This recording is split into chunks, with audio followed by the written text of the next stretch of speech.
Okay? Okay. Good morning, this is Nikhil Casino, heavy equipment mechanic technician. Today I will show you how to configure the company's system, the company or the machine system for the engineering system, how to apply modification of for troubleshooting and other alteration. So now I make a video to show you my other modification on how to test a solenoid valve here. So in the other the standard is you have to take the multimeter, this one. We will use the multimeter to measure how much is the volt is been going from each line for this one, for each line for this machine. What is the standard? This is 24 volts or 12 volts coming in this line. And now we are using also a thermometer, laser thermometer. As you can see, we will use a laser thermometer to pressure to monitor the heat of each valve of this one. So it's now changing. You can see if I point there, if I point in one in one object, the thermometer is going up and down into centigrade.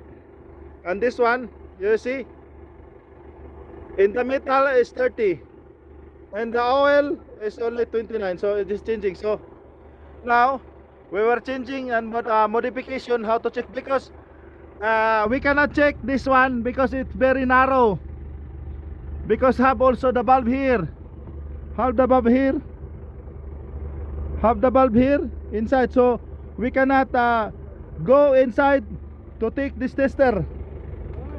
We cannot check with this tester inside with this pen point. So I make a line wire.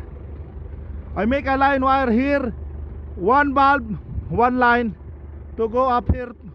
So this one will have a light to know if the signal of the current is good or not. So now we will on in this shut off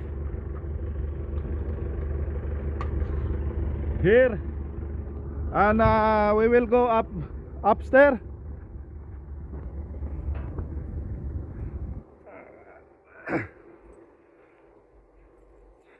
We go upstairs and make this machine turn on.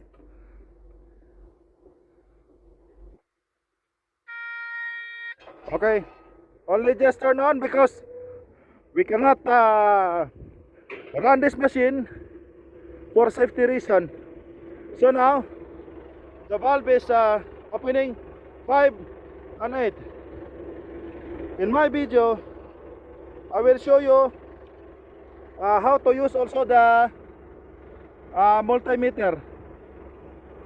This is a total brand total. So in this side you can see here that it is AC, so alternating current.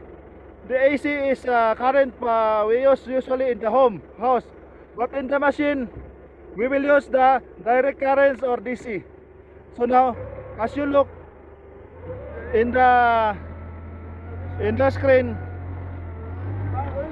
the perimeter is not changing to DC.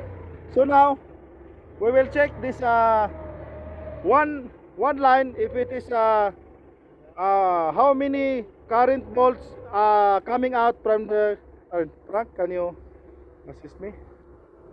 Okay. So this is the positive and the negative. Frank, come here, Frank.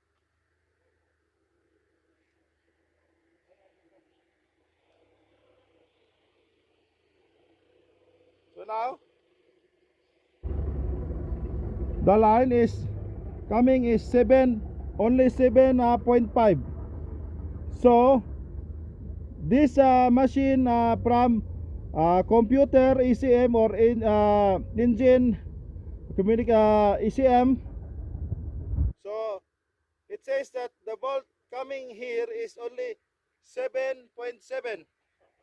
So 7.7 is your standard current coming out. So even this valve is supplying 24.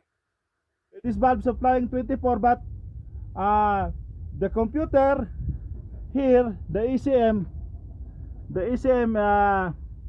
this one, electric engine control module, and this one is for the transmission. This control module is for the module for the transmission.